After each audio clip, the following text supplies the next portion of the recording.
Do you know what Mario Kart DS, Super Mario World, and Sonic the Hedgehog 2 have in common? I'll give you 3 seconds. Time's up. There are likely many correct answers to this question because they are amazing games. What I'm getting at is each of these titles stand the test of time.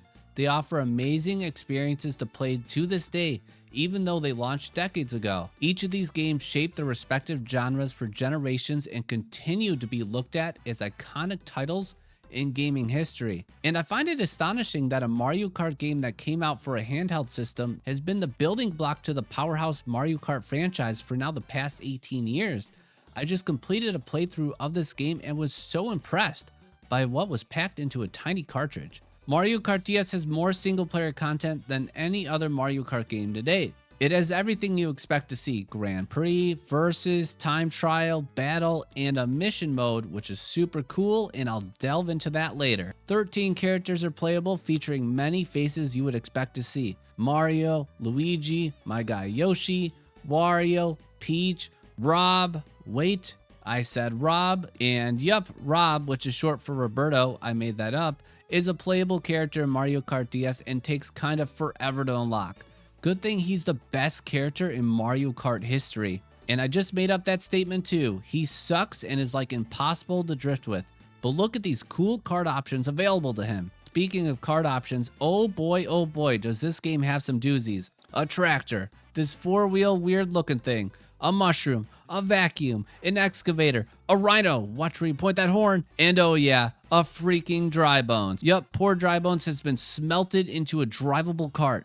But it's actually pretty good. I like using it a lot, and I found that I really like driving on dry bones. Moving on, 16 original tracks are available to play to coincide with 16 retros. For those counting, that's the same number of tracks as the all-powerful Mario Kart Wii. Luigi's Mansion, Deflino Square, Yoshi Falls, and DK Pass are standouts. And how could I forget Airship Fortress, the best Mario Kart track of all time.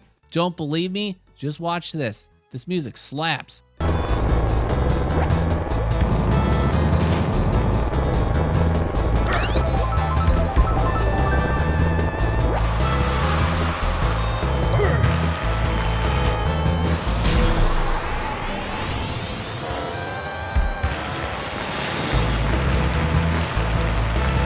Mario Kart DS has without a doubt some of the best gameplay in the entire series.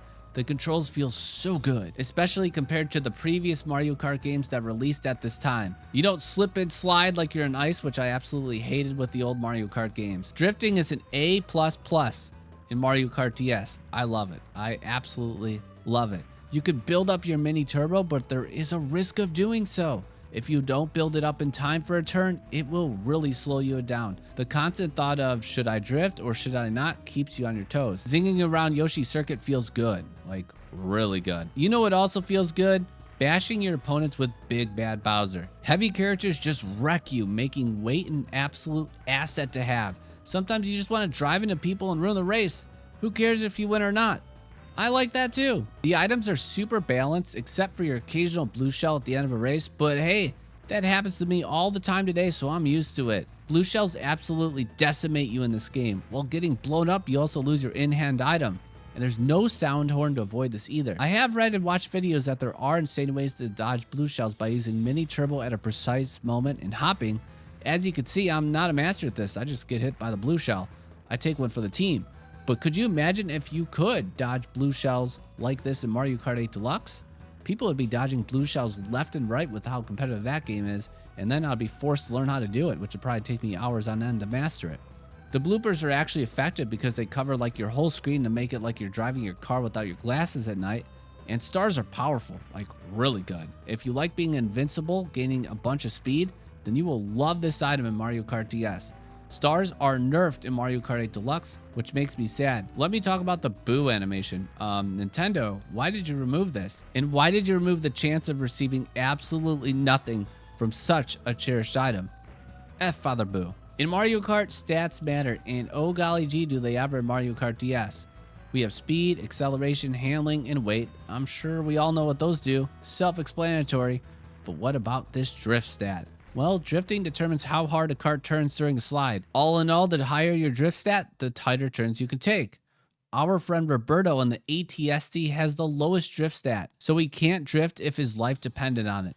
But if you're able to pull off a drift with this guy, then you are awarded with a longer mini turbo. Nice job, Roberto. The item stat is critically important if you're not a master at this game like me. A high item stat gives you a better chance to pull powerful items like the bullet bill. Oh, and you'll love to hear this, it makes those items last even longer, which means they'll be even more powerful. Great! Peach just loves riding on the bullet bill for days with their max item combination shown here.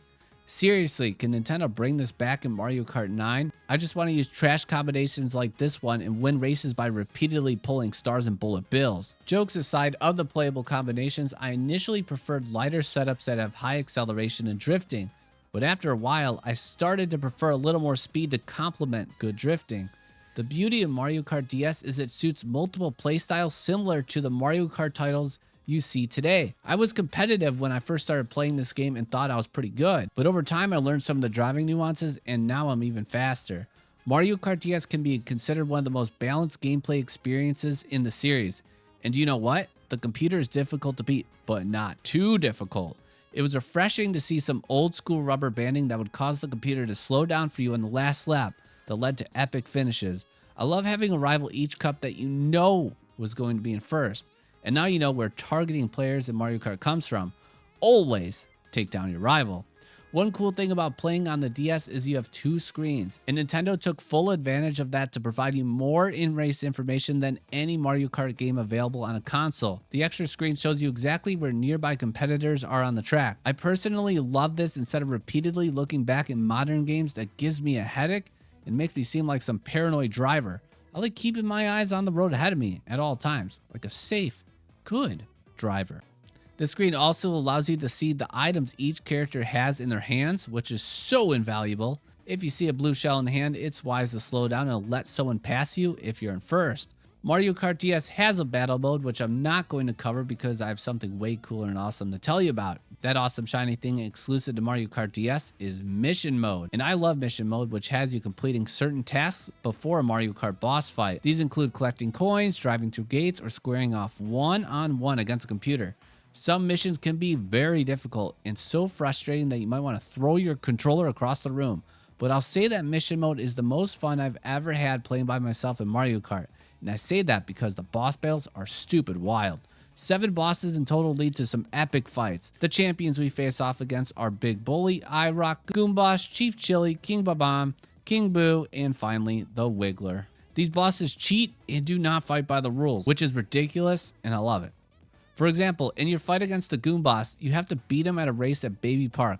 The Goomboss doesn't drive in a cart, he just runs really fast on his feet, and when you think that's bad enough, he jumps over turns, literally cutting up parts of the track. The final battle against the Wiggler is fairly difficult unless you know about the shortcut at Mushroom Bridge. The Wiggler also runs very fast and will bowl you over if you're in her way. Come on, Wiggler. My least memorable battle was against King Babam. It was fairly easy.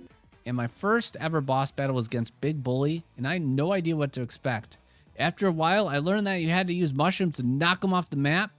Each boss has a different set of win conditions, which is super cool. All in all, Mission Mode took me several hours to beat, and I suggest trying it out if you've never played it before. It's strange to me that Nintendo hasn't brought this feature back besides the random stuff they have you do in Mario Kart Tour, which definitely doesn't have the same charm. Mario Kart DS is a timeless classic that has aged better than anyone could have imagined. Racing games generally don't age well because our eyes can't take that standard definition blurriness going fast anymore. But Mario Kart DS isn't just your average racing game.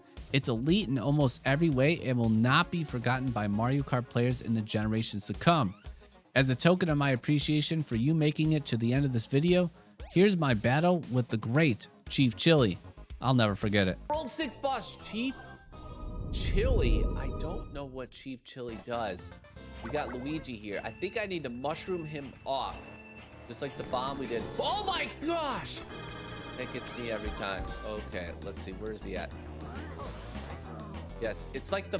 What the heck? What recoil? All right, this is the problem. I literally bounce off him like crazy. Like, jeez. How do I get him off? This is terrible. Oh, man. He's going to hit me off. This is a battle fight of... Oh, Alex is messed up. Oh, gosh. This is tougher than it looks because you slide around. Chief Chili is crazy. All right, that actually gave us a good recoil there. We really sized them up here. Wow, that's not enough. You've got to be joking me. We need mushrooms. No. Oh, but that's not going to be enough either. Get him out of here. He just likes cup. Come in the middle. Okay, this is a problem. He is a problem. Woo. So what, do I have to like bait him? Like what's the best way here? I think we got him here. All right, we got one. Get our triple mush back. Let's not fall off again. Keep Chili. He is a tough boss. He's like one of the tougher ones. Yeah, he is not budging. So we gotta kind of bait him here. If you battle him head on. Oh, oh my gosh. I had to use that to scoot away. Get him on the edge. There it is. Beautiful. All right, so you gotta have to dodge. It makes it tough. So he's gonna spawn right there. So let's see if we can dodge him again. Yes. What? He jumped! What the heck? What? No, he did it again! No. Oh my gosh! I'm stunned right now.